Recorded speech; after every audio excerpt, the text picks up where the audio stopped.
Steve Robertson, Muddy River Ag here. This is the Horsch Joker 6RT. These discs here are forged to no discs.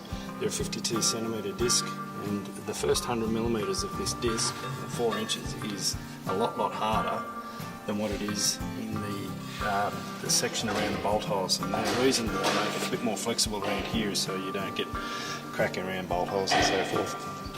So packer options on there's several packer options, this being the FarmFlex packer. There's cage rollers, there's double RollPack rolls, there's cage rollers, there's a multitude of rollers that are available for these units.